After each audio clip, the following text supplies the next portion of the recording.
I am Brother Cornell West. This is Chris Hedges. I'm Rosa Clemente. Hey, what's up? This is Chuck D, Public Enemy Prophets of Rage. And this is Newsbeat.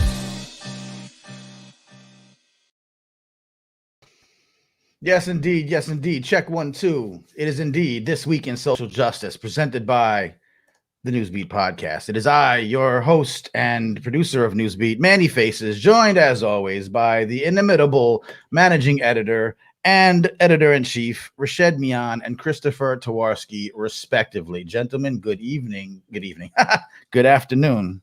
I thought we fast forward a little bit. I know we talk about the future in the show, but hey, man, that's later in the show. That's later in the show. How y'all doing? Good, man. How's it going with you? Surviving, getting by. It's nutty times, but we're here to commune with each other in this new format that some of you watching may have recognized from our election night coverage. That was fantastic. Did a great job of that. Many people joined and commented, and we decided that weekly we would now bring sort of a recap this week in social justice. Fridays live streaming as you're watching now. You may be also watching this on the replay. That's perfectly fine, but do join us on the live stream if you can. We will take your comments, display them on the screen, do all the cool stuff to get you involved. We will talk about that in a minute. And also, you might be listening to this on the podcast feed. We will take these episodes and drop into the podcast feed. Do want to remind you, of course, that we are not a live stream bunch by default. We're actually a podcast that's now doing a live stream instead of a live streamer that also does a podcast. So you do want to check out the Newsbeat podcast, award-winning melding of social justice journalism, very high level, real news, mixed with a unique mixture of music and very often original lyrical contributions from hip hop artists. We like to say it's as if Democracy Now! And Black Thought had a podcast, baby. That's the Newsbeat podcast. That's the rundown, folks, who are just tuning in and are like, what the hell is this? And who are these guys? So we have some great segments for the show, and we actually have a couple of guests. Let's let you know right now how serious and real deal Holyfield we are about our upcoming guests. Can you speak, Rashed, quickly about our first guest, who people can anticipate seeing from very shortly? Yeah, definitely. So the first one up is Marcus Farrell. So he was the former deputy campaign manager to Stacey Abrams' 2016, now 2018 gubernatorial campaign. And Marcus is going to be on just to talk about Georgia and the significance of that state turning blue in this presidential election. Wow, big deal right there. Chris, then later in the show we'll be hearing from. Yes, so we're going to hear from Dr. Craig McClain, who's the executive director of the Louisiana Universities Marine Consortium, and it's just a fascinating tale he has to share. He's also a deep sea diver and evolutionary ecologist, a marine biologist, and he wrote a piece back in 2012 that sort of looked at, the ancient coastline of North America and how it sort of intersects with the rise of slavery in the South, the working of the cotton fields, and today still permeates in this really strange sort of crescent-shaped democratic voting bloc. It's such an incredible story to find out how ancient geology is playing a role in today's election. It's fascinating. I dare say. We'll definitely be tuned in for that. We hope that both of you join us. A quick update. We will always, as we're live, we will always keep you updated in case anything happens during the show. And apparently, in a final bid for victory, Donald Trump has changed his name to Joe Biden. So we're going to see if that works. I guess that's the proverbial kitchen sink approach. I suspect it may not work. But we shall see. So those are things you can look forward to in this about hour-long show, give or take. Once again, comments are welcome in the let's do that real quick, and then we'll get into the Newsbeat Bites. Comments are welcome. Please, if you're tuned in, let us know you see us, hear us, smell us, feel us, and that you appreciate what we're doing, or don't. Tell us if you hate us. or what we can do to do this better. We're just starting this. We don't want that. I don't know why you're suggesting they even do that. So, Fair and balanced. let's get the editors to cut that from the next. I would ask that if you can also, in the comments section, feel free to answer our question of the day. Speaking of the aforementioned final bid for victory, are you worried about this whole presidential transition thing or nah? Just like to know generally, why you think that. Please leave your answer in the comment section. We will revisit this question and display some of your answers a little bit later in the show. That is like what we like to call.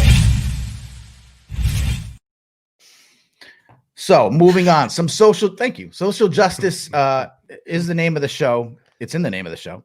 And of course, we like to give you some bites, a little bit of information from the world of social justice that maybe get drowned out because of all the hoopla around the presidential election, or the obviously much needed attention to the COVID crisis. So these are our news beat bites of the week. Rashed, you're up first. Yeah, so you mentioned the COVID crisis. I think for a lot of people, because of the election, it's sort of gone over our heads, but we're obviously seeing a significant surge in this country. It's ravaging mostly every part of the nation, even New York, which has put a handle on the crisis since the early stages in March, is now seeing an increase. There's 3% in some regions. So, but I do want to talk about another area that's significantly underreported, and that's what's happening inside jails and prisons. And it's something that we reported on, I think, in early March. And we had a public health official who warned of the crisis in jails and prisons. And just on November 10th, the Marshall Project reported that there's been 182,000 cases of COVID-19 inside jails and prisons since the pandemic started, which is an astronomical number. To put that into context, when we did an episode on the infections inside these institutions back in late August, that number was 100,000. So just in less than 3 months, it's jumped from 100,000 cases to 182,000. And just even worse, there's been a spike from late August. There's 900 deaths inside these institutions, and now it's over 1,400. And those are the numbers that we know of. The data is often incomplete because of a lack of transparency in many jails and prisons. Some of them are private prisons, so you don't get a full analysis of what's happening inside. But I do want to bring that to everybody's attention, just because the surge is devastating, and the infection rates inside these jails and prisons throughout the country. You can go state by state. The infection rate is often hundreds times higher than the general population. And I think we need to put a lot more focus on what's happening in these places.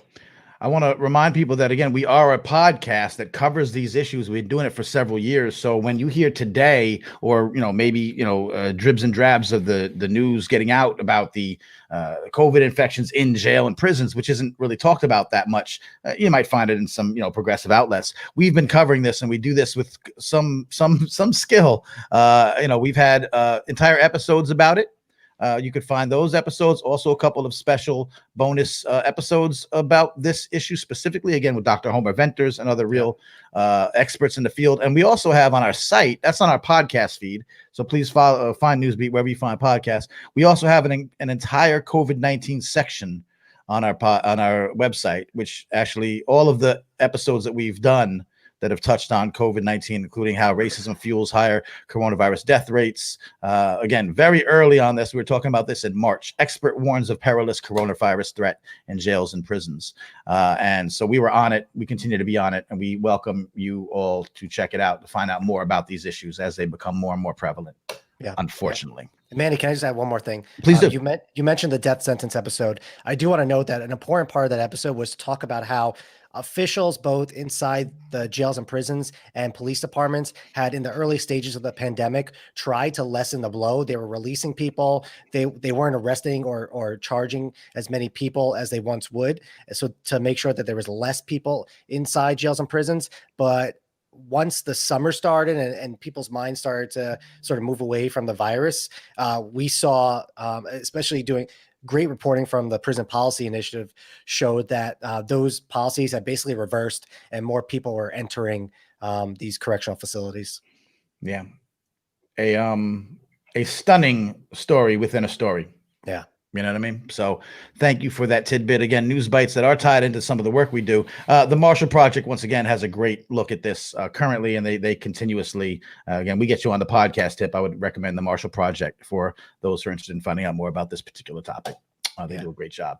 My turn. And forgive me because I'm managing this all at the same time. I found mine late. It was today. This is an article in the Atlantic that corresponds to an art exhibit. The story is by Alyssa Richardson.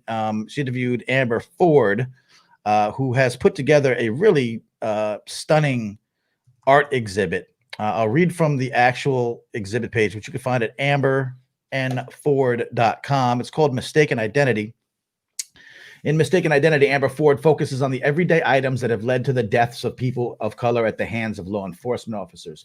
Much like how the absence of the orange safety tip on Tamir Rice's toy gun became part of the Cleveland police officer Timothy Loman's justification for shooting within 2 seconds arriving on the scene, here we are reminded that sets of keys, wallets, and mobile phones have all been mistaken for weapons across the United States. It's a somber, heart-wrenching art piece, but because we're so much about art and social justice coming together, I thought it was really powerful. The article in the Atlantic goes over the whole vibe, and again, that is an art exhibit that Amber Ford has set up. ambernford.com. I don't know if it's I literally just found this before showtime. I mean, it's stunning. Incredible. And what it is it does the thing that we often don't do enough of or see enough of, and that's sort of there's humans attached to these numbers. So anyway, my news bite of the day, as it were. Chris? Yeah, and as you mentioned, I mean, the art installations like that, just critical reminders of some of the pain and the atrocities in this ongoing struggle for equality. And my bite sort of ties into that. On that note, the former Chicago home of Emmett Till and his mother, Mammy, passed a key step this week on its quest to becoming a well-deserved historic preservation site. That was one. Second, it was also purchased by the head of a nonprofit in Chicago called Blacks in Green, which is dedicated to the design and development of green, sustainable, mixed income villages in communities owned and populated by African Americans. The commission voted unanimously for landmark status. It's now going to move to the full city council in the near future. And what it does is it saves this building from destruction. Over the years, it fell into horrible disarray, and there's tons and tons of code violations on it currently.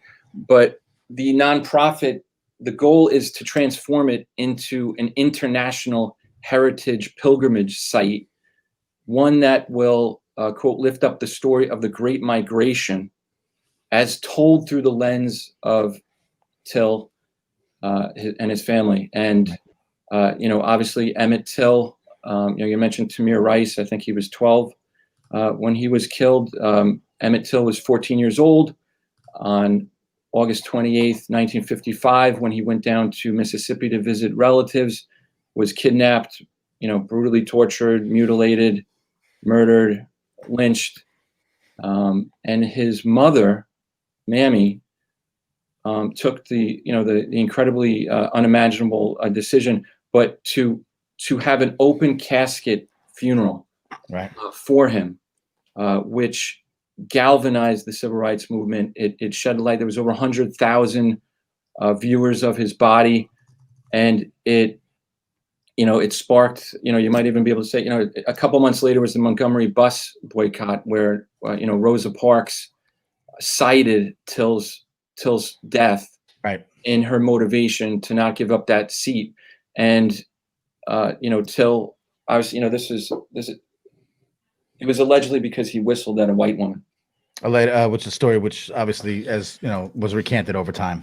Right. In 2008, an author interviewed Carolyn Bryant, who was the accuser, and she recanted. So got it.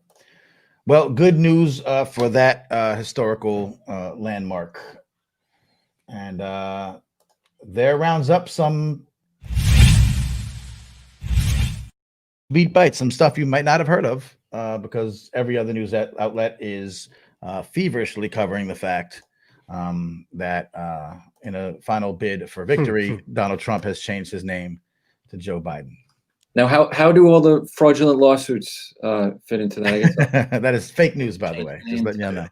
Yeah, I know you got to rewrite all the lawsuits. You never know, man. You never do. What is it? 0 for 12, 0 for 13? I'm losing track. Yeah, it was something like that. Don't forget, folks. Shouts to Sage Levine. Shouts to Rhythm and Food. My man Sean. My man Mello. Rhythm and Food. Great business catering out of Newark, New Jersey, where I lovingly reside. Please leave your comments in the your answer in the comment section. This is the question of the day. Are you worried about this presidential transition or not? Please answer in the comments. We will happily share your comments and engage with you. We want this to be interactive. Don't forget, upcoming guests will be with us soon. I'm not that worried about the presidential transition. I don't know why, but I feel like, it's 2020, bro. Like, if you can make it here, you can make it anywhere. I think it's gonna be fine. I don't know. I think it's something that we've talked about privately among us. It's just I think there is a lot of anxiety, right? There's people who you don't know what could happen. This has been a surprising year, to say the least. So who knows?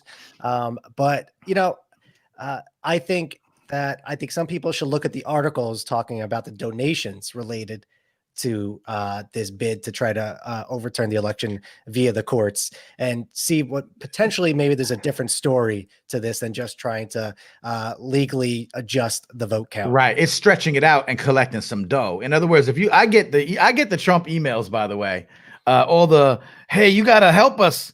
We need to raise this money to fight the court battles. And I'm like, first of all, you didn't have money. You didn't squirrel away a little extra for the possibility of why are you still asking people for $5 on a grand scale? And it's weird because apparently some of the money that they're getting isn't going to anything to fight this good fight. It's to pay back debt.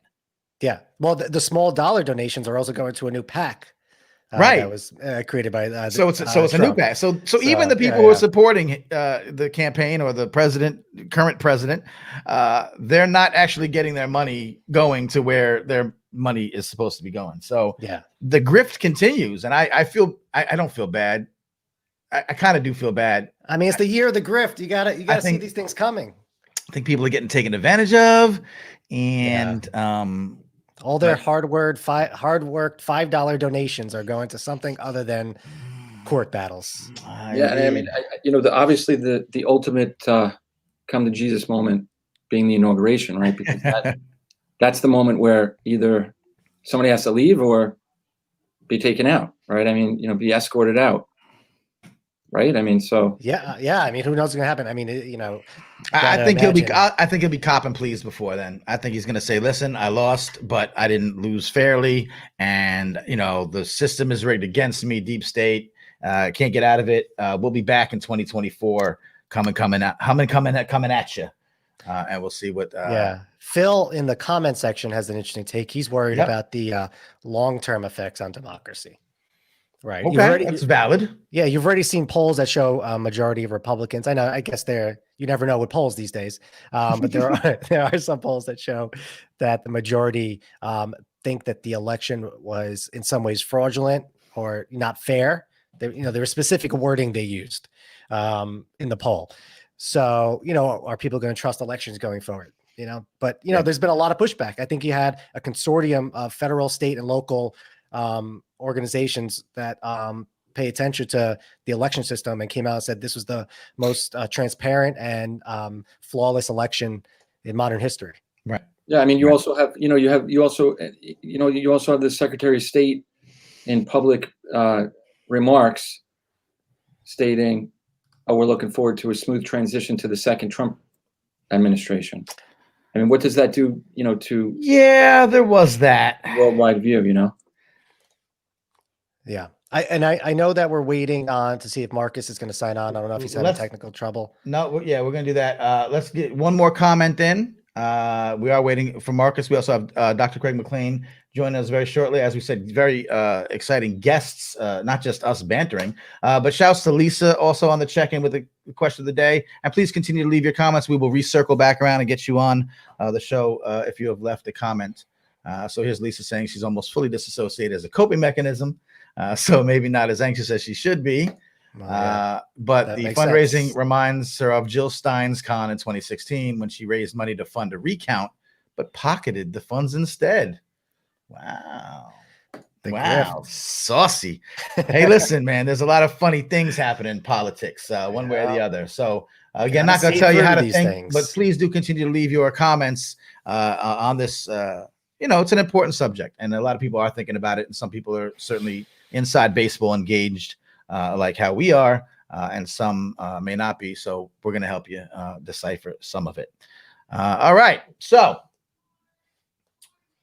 where are we, gentlemen? Yeah, I think we're waiting for Marcus. I think he's having some technical difficulties. Okay. But as we wait, I do want to bring up, since we're talking about the presidential race, the significance of Georgia. I mean, we could talk about that among ourselves a little bit.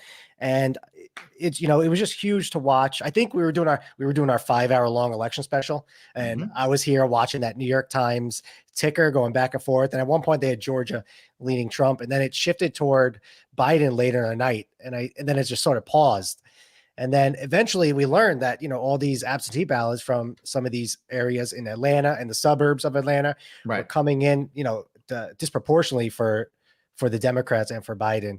And it's later shown that, the Black American vote is sort of the key to what triggered Biden becoming the first Democrat since Bill Clinton in 1992 to win that state, which is an enormous accomplishment. It didn't matter at the end of the day in terms of the Electoral College, but I think it does have a symbolic importance. And I don't think that we can overlook the work of Stacey Abrams and on the ground organizations that have been working for years to try to, combat voter suppression and voter purging that we've seen in that state, and also turn out the vote in a dramatic way like they did in this year. Yeah, and that's part of what we're going to get to the core of with our guest Dr. McClain. Election cycle after election cycle, we see this crescent-shaped sort of region of the South that is continuously blue, cutting, and it bleeds into Georgia. It spans from Mississippi all the way into Georgia, cutting through this blood red, historically blood red South. And with every vote counting in a razor thin election like this in Georgia, it has direct influence on the fate of the presidential race. I mean, in these runoffs, especially this year. Yep. Yeah, and what our guest did was, being a marine biologist, in 2012, he wrote a piece, basically noticing this effect, and tying it in with his expertise of really what spans millennia, how the presidential elections are impacted by a 100-million-year-old coastline. And I have to just give a quick shout out to our colleague Phil Stott, who first turned me on to this really on Monday, the day before the election. Radiolab's co-host Latif Nisser had a viral thread about this, looking back, and it's just absolutely fascinating, and it all ties into the precursor continent, if you could believe that, of North America. The East Coast didn't exist. Florida didn't exist. It was all underwater, and the trillions upon Dr. McClain will explain it better than I can, but basically, in a nutshell, trillions upon trillions of these ancient sea creatures lived and died in these waters, and over millennia, it formed some of the most fertile soil on the planet, which gave rise to the cotton fields of the South and the slave labor there, and persists to this day. And what the doctor did was he went back in time, if you will, to the Mesozoic, the end of the Mesozoic era, and overlaid that map with what we're seeing election cycle after election cycle, and it actually follows the track, this ancient coastline, because the descendants of a lot of those enslaved peoples remain there, and they vote Democratic. Nutty. And That's so, crazy. in essence, you know, this presidential bid was influenced millennia back by these.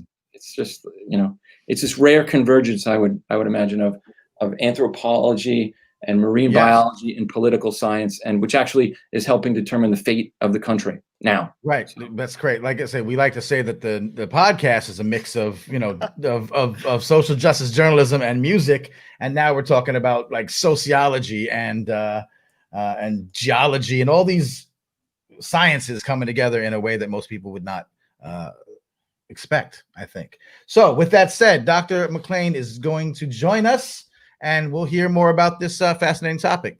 Let's bring him in.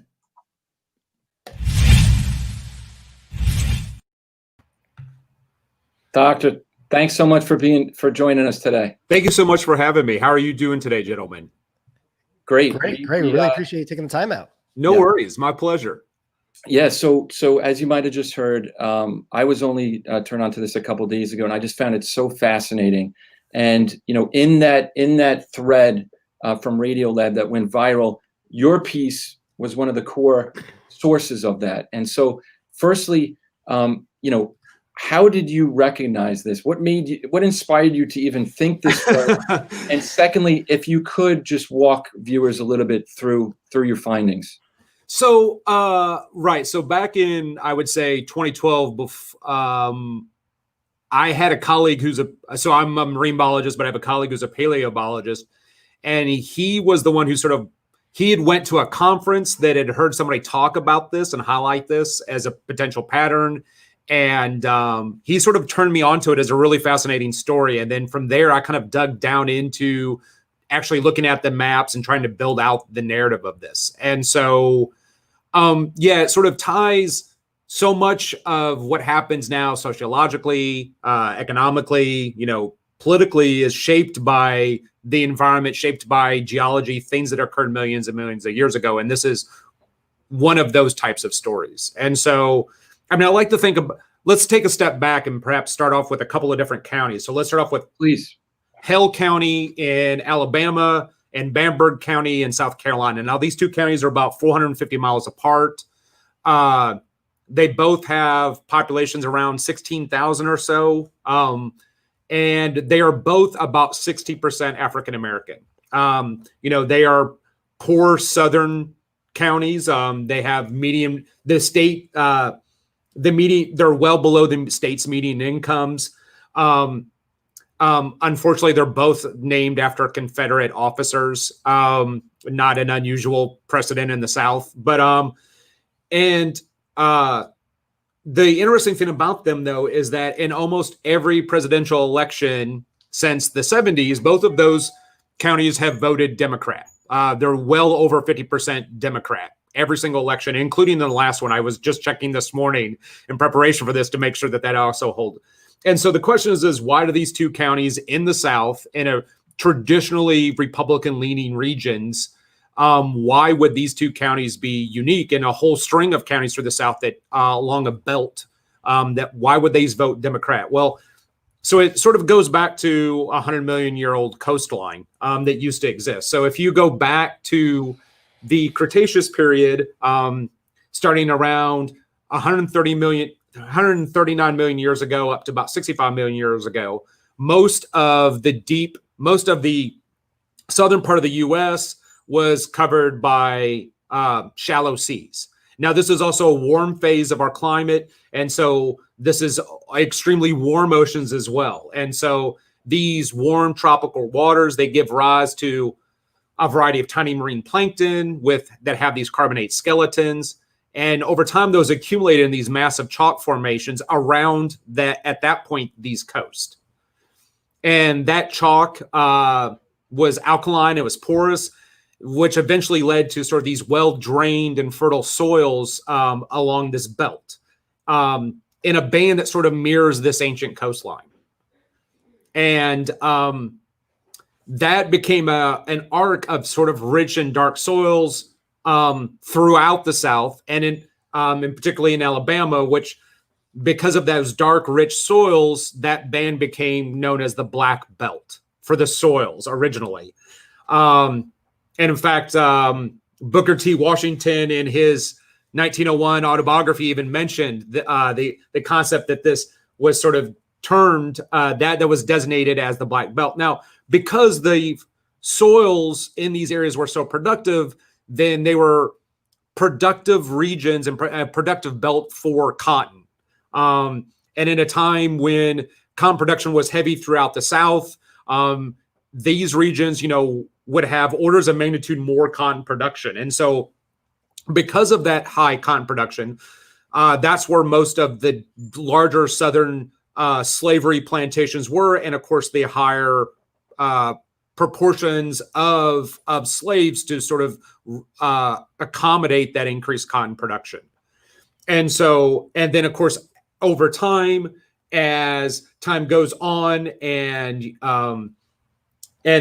things have played out, of course, the African Americans, largely as descendants of those slaves, have largely stayed in those regions.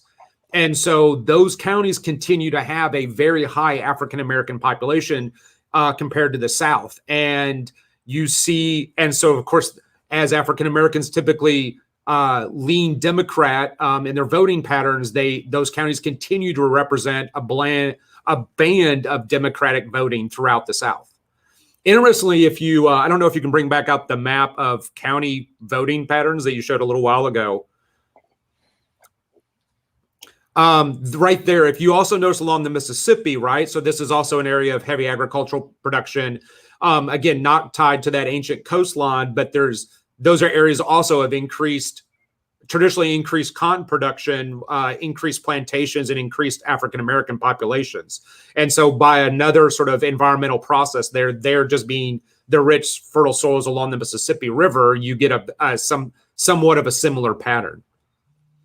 Wow. It's absolutely fascinating. And testament to that is just how many times that thread was retweeted and quoted from the day before the election. And you can see this in a variety, of other maps as well. So if you look at like median household incomes through the South, anything that plays on that relates to the demographics of African Americans and their relative representations in counties in the South, that line will mirror that ancient coastline. And now it's essentially the remains, the fossilized, what's the correct term? The fossilized remains of these plankton, these ancient plankton, which enabled that part of the country to be so fertile. That's right. And keep in mind that coastline was where the shallowest seas were, and so you allowed the accumulation of those marine phytoplankton and their skeletons to sort of build up over time. And as those build up over millions of years, and of course, as the South eventually became drier, then and land as opposed to shallow oceans, then you have the development of these sort of really well drained and rich soils. It's just fascinating. I mean, in your opinion, so we talked about the cotton, the plantations all around that area that sprung up because of that fertile soil. Is it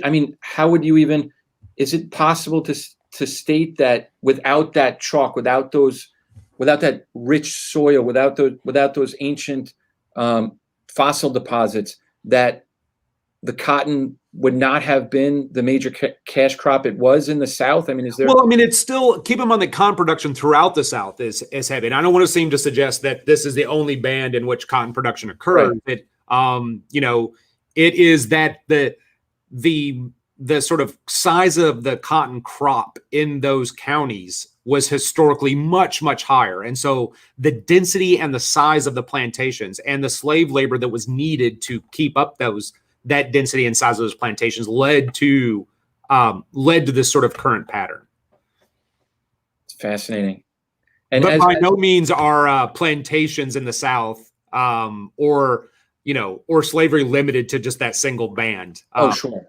Right. Sure. As a marine biologist, someone who's dedicated their life to the study of the sea and the organisms there and the ecosystems, what went through your mind when you were recognizing this, when you actually? Well, it's just a really compelling story, right? It's one of those, there's certain stories narratives you hear in your life that sort of really stick with you. It has this stickiness to it. And, it's one that continually, I'm not surprised when I see it sort of come back, go re-viral on the internet again. And so the fact that so many people seem attracted to that story. And I think, we as humans, especially in the chaotic times in which we find ourselves now, there's some comfort in pattern and explanation to make sense of the world around us. And so it's easy to this is one of those stories that provides that. And I think, for me, one of the compelling stories, and I've been, as someone who grew up in Arkansas, so, I'm a Southern boy. I have a deep love of Southern culture and the better parts of it, and concerned about our troublesome history. But I love stories in which I get to blend my love of some parts of the South with the science behind those. And so in this case, voting patterns and our cultural diversity in the South, as well as, I have a blog called Science of the South that I do some intermittent writing for. And sometimes that's even digging down on the chemistry of what makes a good biscuit versus doesn't. And so anyway, I can sort of blend two of my loves together. And so I think for me on a personal level, this kind of takes two of my interests and puts them in the same story. That's incredible. It's incredible. And when I was looking at some of the maps that Manny was showing, there's other maps as well. And when you go back, you think of the Civil War, you think obviously, as you mentioned, as of the plantations and the slavery of the South. And, after the Civil War, and we're going to discuss actually a little bit about Jim Crow a little bit later. There's the anniversary of a gruesome massacre just this past week that happened down there that sort of kickstarted the Jim Crow laws that prevented African Americans from voting, even though they were, deemed free. But when you look at the maps, there is no, that band does not exist until after 65, I think, is when it first. That's right. So yeah, if you look at the 1964 election map, that band does not occur, right? Because that's 1 year before the Voting Rights Act. Mm-hmm. And so, and in fact, it takes a few elections after the Voting Rights Act, even in 65, for this pattern to begin to emerge. God, I mean, it's just. Yeah, there you go. So there's 72 and you don't see much of it there at all.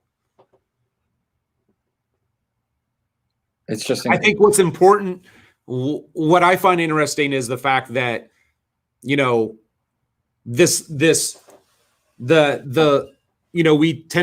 have the tendency, I think, and again, this is perhaps not science related, more social science related. There's 2012, so where it's really prominent. And in fact, it becomes more prominent, obviously, when the election is there's a strong Republican presence, right? That shapes the dichotomy in the South. But the fact that, we have the tendency, there's a tendency to sort of think of as slavery as something that happened much long ago. And the fact that we still continue to see in a very real way, obviously it continues to manifest itself in the culture and in our society in multitudes of ways, but to see it on a map like this continue to play out, this legacy of our history, I think is both interesting and troublesome. 100%. And as you explained too, that dual sort of meaning of the term black belt, right? First being used to describe the color of the soil, and then obviously now being used to describe the high concentration of African Americans that live within that sort of sector there. And I just want to quote Latif Nasser from Radiolab in that thread that went viral. I thought it was. I thought it encompassed this whole thing very well, and it was sort of poetic. But he wrote, "The death of plankton led to the life of cotton, which led to the bondage of enslaved people who harvested it, which led to the freedom of the voters who descended from them, And then he wrote Death Leads to Life, Leads to Bondage, Leads to Freedom.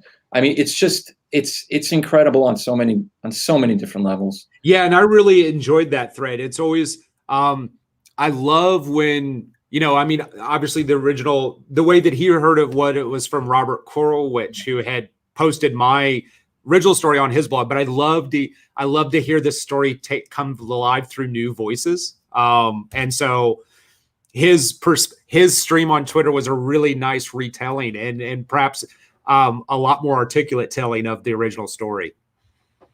It's just fantastic, and we just want to thank you so much for joining us and taking the time out to explain that. And you know what I would like to tell everyone is to please check out Dr. McClain's incredible work on his website, craigmclean.com, and his Twitter account at Dr. Craig MC, and you can reach out to him at crmclean at lumcon.edu. And Doctor, if there's anything else you'd like to tell the guests, or you know, perhaps about your consortium and some of the work that you guys are doing out there, please feel free. Sure. So I'm the director of a marine lab in Southern Louisiana, and we work on a lot of coastal issues, fisheries, things along that line. A lot of our work is Southern Louisiana is a hot spot for coastal loss and climate change and sea level rise. And so I'm privileged to lead a really great team of scientists here who sort of are tackling some of these larger questions and trying to figure out how to both prepare our institution, but prepare our society for these future changes and help to mitigate them. And so if you're interested in learning more about our research and the kinds of things that we're doing here, just go to lumcon.edu. Great.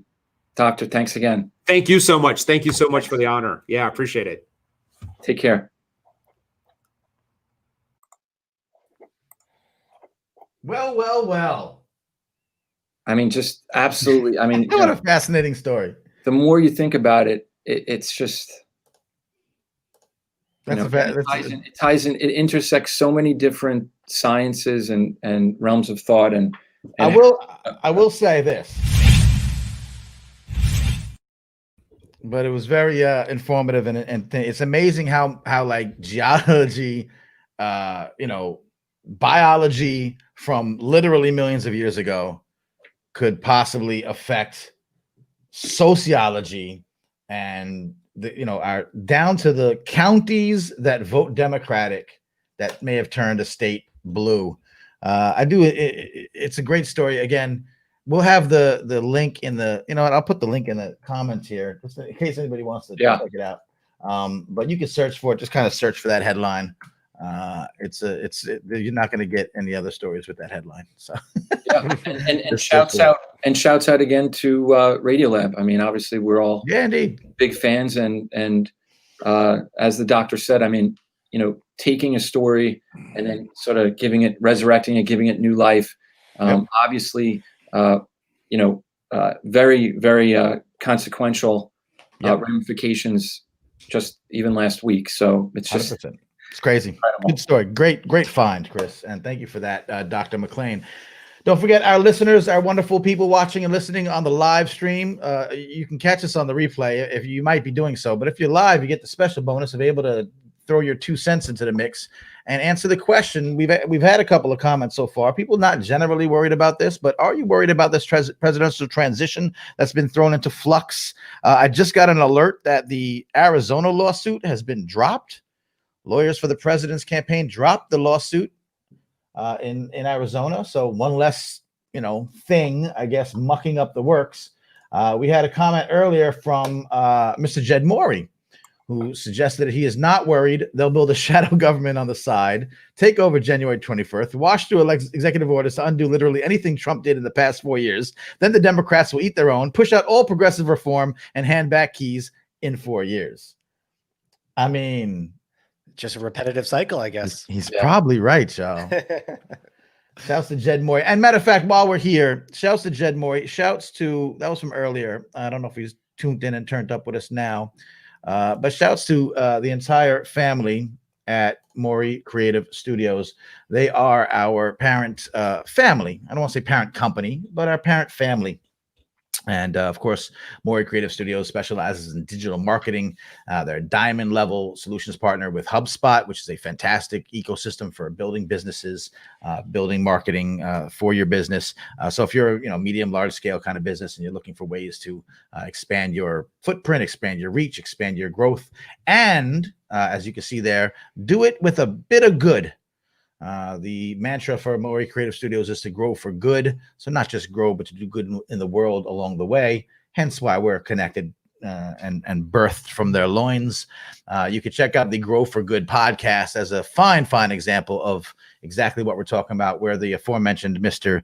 Jed Mori speaks with other CEOs and bigwigs to talk about how companies like, like Bombas and what were some of the other companies? Audio Eye is a great Audio Eye is a great one. Other companies that are doing good while growing. So you can grow, you could do well and do good.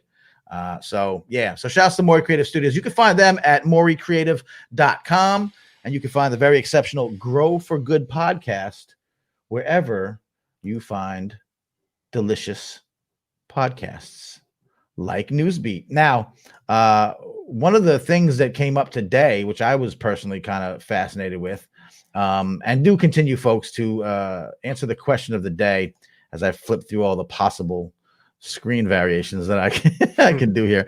One of the interesting things was, of course, the story. We were going to hear from Marcus Farrell, right? So don't forget that we do have another guest that's lined up. There's been some scheduling snafus. This gentleman has worked with Stacey Abrams in Georgia to help make big things happen down there. The state of our focus of our sort of entire episode. But so just stay tuned. Let's see what's happening. And yes, Sage reminds me, moricreative.com/GFG for the Grow for Good podcast. Another easy way to get there. One of the things that fascinated me, of course, with this whole topic today has been the confluence or the coming together of environment and social justice, right?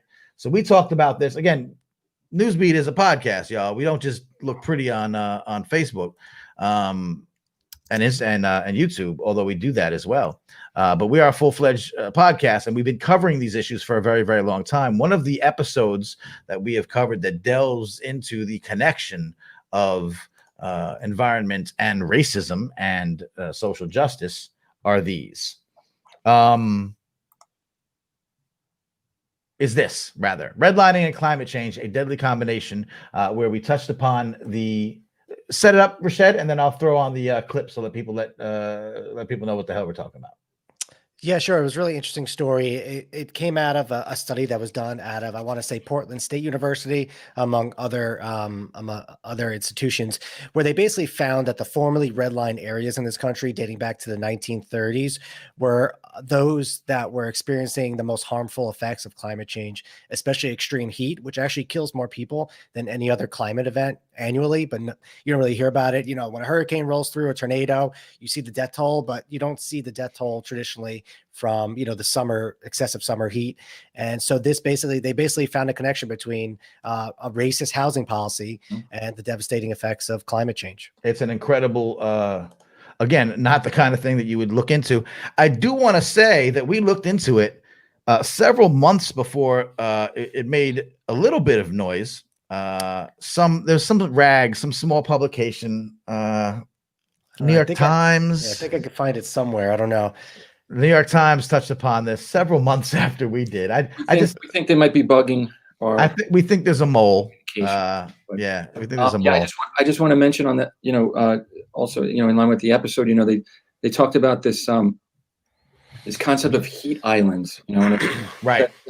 These racist housing policies that delineated where projects would go, for example, devoid of trees, just these sort of concrete mausoleums that we had the scientists tell us literally cook the residents inside. Yeah. And even at night in the summer when the rest, other neighborhoods might cool. Oh, it's nighttime now. The sun's not out and everything's cooling.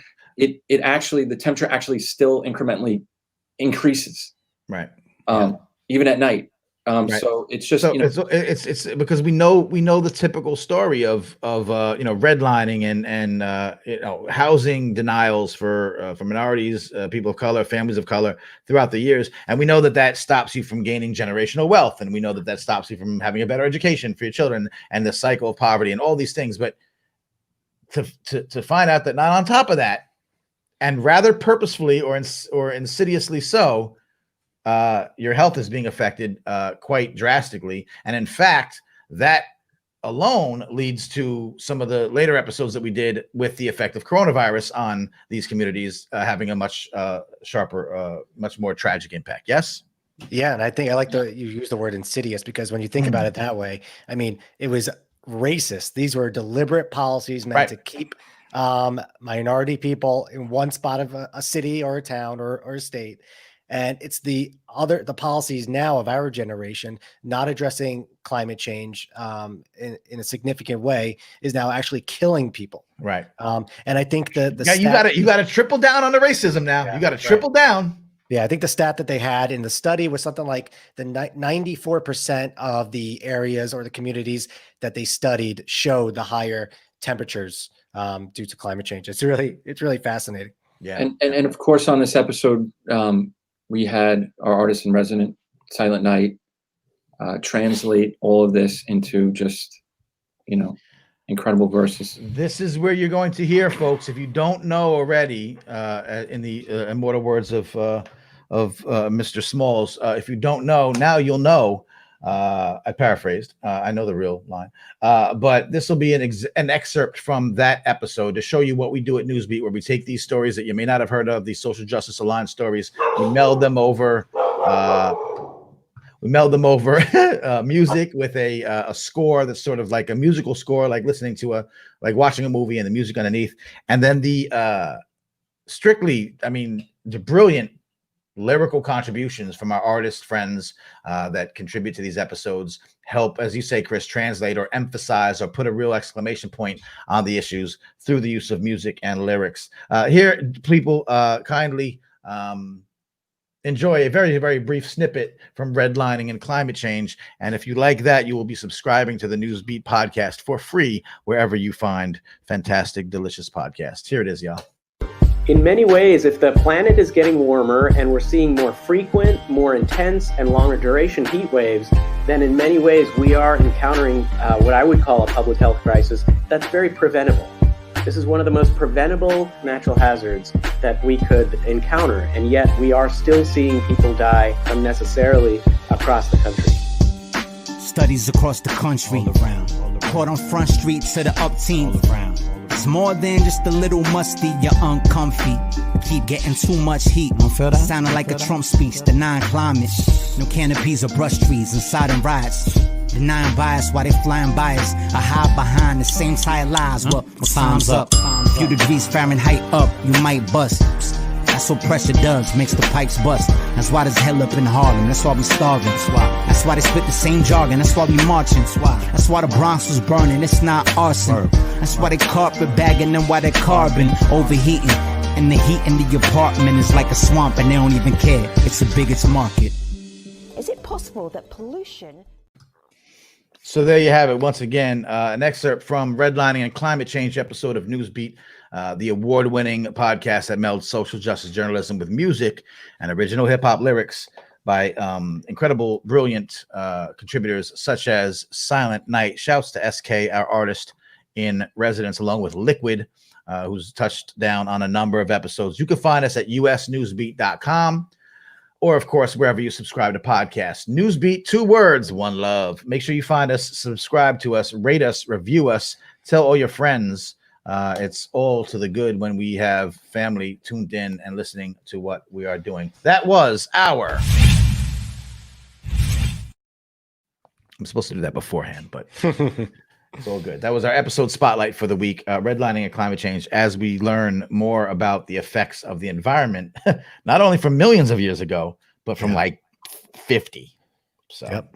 So as this relates to our question of the day, a new alert. Wait. A new alert. Come on, man. All right, here it is. Wait for Michigan judge rejects GOP demand to delay certification of vote count in Detroit. So another frivolous lawsuit tossed away. Thrown away. Yeah. Well, that's why we hear for new tune. Just if you're just tuning in, that's why we find out that in the last attempt bid for victory, Donald Trump has changed his name to Joe Biden. He thinks that that's going to work somehow, but I don't think it will. But we'll see. So thank you for that breaking news. And again, yes, the question of the day. Please answer in the comments if you have not. Busy right now. I know it's very. I should put up a warning. Again, shouts to people who tuned in earlier today. I love to do this. Shouts, of course, to Sage, who helps us out on a couple of things as well. Thank you so much for your help. Rhythm and Food, my man Sean out in Brick City. Of course, Philip Stotty, Lisa Dunn, Jed Morey, and anyone else tuned in and turned up with us. I appreciate you coming with us. This is Fridays Live at 1 p.m. We're live streaming wherever you're watching now, and you can come back and check out the replays if you miss it, or you can check out the podcast feed. Again, we're going to drop these. We're going to start dropping these on the podcast feed. Now, where are we at in the show, gentlemen? I think we got to go back to the past. We have to go back to the past, way back into time. This week, but back then. So we like to look back at the past, find out, in social justice through a social justice lens, what has happened in history. We do not like to forget the history. We often know that some of these topics that we've been talking about don't make it to the history books. Amen. So we are, as we talked about the aforementioned Emmett Till house being saved from development and some other stories that have come up. We do like to look at the past. As they say, don't forget the past or you'll run into a wall. I think that's the saying. What do we have? Who's taking it today? Chris, is this you? I believe it is. On you, my man. Tell us what happened in the past so that we might not repeat it in the future. Yeah. And as Manny mentioned, one of our missions is to shine a light on these incredibly important events that somehow just got erased and no one knows about. And it's definitely not taught in school.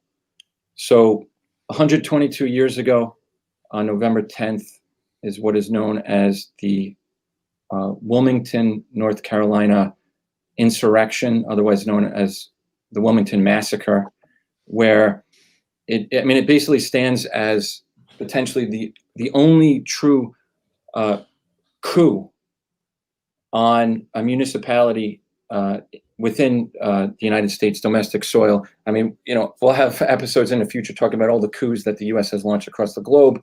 There have been a few. Dozens of coups across the globe. But this one, you had 2,000 or so members of the Klan, some former Confederate soldiers, all joined forces to overthrow the city's government and install their own leaders, if you will. They killed hundreds of African Americans, in the process, and that bloody massacre is sort of given credit to what was the beginning of the Jim Crow laws that disenfranchised so many for generations. And testament to that, I just want to double check the stat, but I'm just while you're doing that, I don't know if you can see the screen. I'm showing some clips, some photos. StarNewsOnline.com speaking about the awareness of the massacre and some ongoing efforts to memorialize it with the memorial in Wilmington, North Carolina. Just so you know, to describe what people are looking at. If you're in the podcast feed, StarNewsOnline.com has a great slideshow of images from the past as well as the movement to memorialize and the occurrence. So they burnt down Black-owned businesses. They destroyed its only Black newspaper, the Daily Record, and again killed hundreds. And testament to this horrific event, this massacre, the legacy lives on. No Black citizen served in public office in Wilmington until 1972, and no Black citizen from North Carolina was elected to Congress until 1992. And then, of course, just this past summer, in June, you had 3 Wilmington police officers who were fired after a recording surfaced of them using racial slurs and, quote, to start slaughtering African Americans in the city there and wipe them off the effing map. So just, horrific legacy. Yep. Thanks for that, Chris. It was something I was, I may have heard of. It's sort of like the Tulsa race riots and such. You hear about them. You don't really see them covered very much. You don't see them memorialized. We just memorialized Veterans Day, for example, which of course, is something that we should do. And it's worthy of doing. We memorialize 9/11. We memorialize a lot of events that occur in this country, but remarkably, we don't seem to memorialize some of the more tragic events that happened on our own soil, perpetrated by our own, on each own. So if you want to bring it back today, I think it also sort of, reignites the discussion over reparations, right? I mean, especially what happened in Black Wall Street and what Chris just mentioned now in Wilmington. You would think that these would be part of the discussion. Yep. Well, we'll see what happens. Rumor has it we have a new president coming. So we'll see if these things get addressed. I don't know that they will. We'll have to pay attention to what's going to happen in the future. The future. Okay. The so future. If you listen, so that's the past where we've screwed everything up. Yeah. We don't want to go back. How about the potential for some kind of improvements in the future? Yeah. So if you watched last week's stream, you remember that we spoke to Miriam Krinsky from Fair and Just Prosecution, and she talked about one of these reform prosecutors named George Gasson, who was vying for the DA's position in Los Angeles, which is the largest prosecutorial office in the country. I think there's like thousands of lawyers. So this person is really the head of a huge operation. So it turns out that George Gasson, the reform-minded prosecutor, unseated Jackie Lacey, who had been in office since, I want to say 2012. And she sort of caught the ire of Black Lives Matter protesters who were sort of like on a daily just demonstrating outside her office and raising concerns about her role in death penalty cases and not doing enough to stop, to prosecute officers who in police brutality cases. Right. So this was, and I want to cut you off. Races. I want to cut you off. It's a significant race. It's a significant issue. People who are watching this, you're interested in social justice. You're watching This Week in Social Justice. The importance of DAs, the importance of local government. This is something that really focuses. That we've done an episode on it as well. Law and Disorder, was that the episode? Great episode on. So a lot of the focus is on the presidential race and the big ticket folks. Again, not to cut you off, I just want to emphasize how important these local victories that you don't hear about. Even if you're in the state where it happens, you don't really necessarily are tuned into this. Please, I didn't mean to cut you off, but it's such an important aspect of politics, progressiveness, social justice, these local, especially DA kind of elections. Yeah, no, I definitely appreciate the emphasis on it because, it's one of those positions that up until recently, really, I would say, like 5 or 6 years ago, a lot of these DAs just sort of sailed to re-election. They would often be endorsed by both parties. So you would have a Democrat and a Republican DA. You wouldn't know where he stood on any issues, because if there wasn't any challenger in the race, there wouldn't be debates, there wouldn't be open discussions about the policies that they're pushing forward. And DAs are incredibly powerful in terms of setting the agenda when it comes to criminal justice in a community or a city. So George Gasson's victory is seen as one of the sort of stepping stones, but a significant race to look at, because it's going to show how a progressive-minded DA can handle a big city like Los Angeles. That you already have Larry Krasner in Philadelphia, right, who has taken on that role. I think he was elected back in 2016, 2017.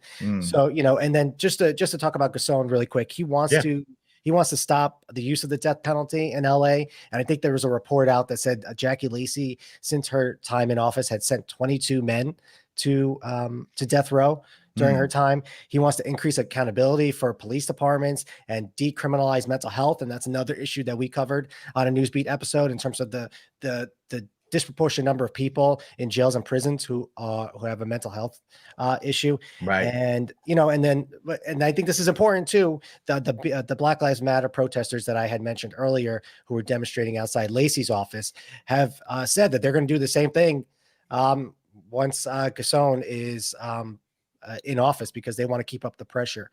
And I think that's something similar that's going to happen potentially with Joe Biden as president. So I think all these things connect. Interesting.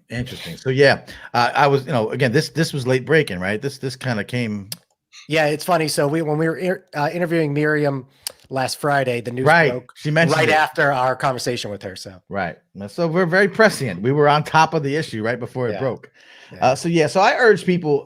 This is, I think, the overarching message from these elections, and whatever happens, whether again, and a couple of minutes left. If you haven't left your answer to our question of the week, please do so in the comment section. But this ties into all that. When we're looking at the world from a social justice lens and doing it like our way, we're not cable news. We're not like, talking heads and we have to have a set way of doing things.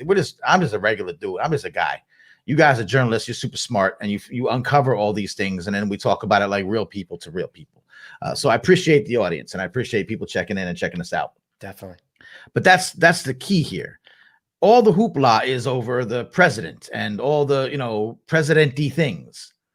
But at the end of the day, all politics are local. That's not just a saying, but, that's a mantra. If you're not focused on what's happening around you and you only jump up and down every 4 years, then your civic engagement is very minimal. Yeah. And I know it's funny. My daughter and my wife will be like, oh, yeah, you go watching the news again. And yeah, I know. It's a thing, this obsession with the news and watching the cable news on top of that. Rashad, you and me could argue about it all day. We got to have a crossfire segment when we talk about the cable news. But the point is that I stay engaged all throughout every year. And I know what's happening, and I know what's happening in my area. I live in Newark, New Jersey. Local politics is really important in Newark, New Jersey. Mayor Raz Baraka has done some great things. There's some things that need to be done. It's a very progressive city in some ways. It handled COVID very well, and some other cities were looking at Newark. Local government does that. There's a ton of things to be found out when you look at your local or your state or your regional governmental thing. School board. Yeah. It's so important to just look. So if this last cycle got you revved up and fired up, what does Obama say? Fired up and ready to go, right? Or something like that.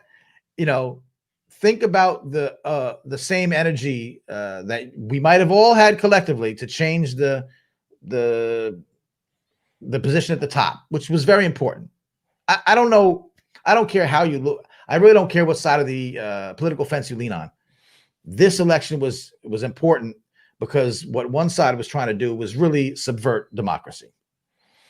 So you might not like the guy who won that much, but you had to stop the skid, and then we got to do a lot of more work going forward. So part of that is you getting involved in local politics, and this story right here. Look up the story that we shown. Do I still have it up? I do. Look the story up, learn about it, find out about more folks like this.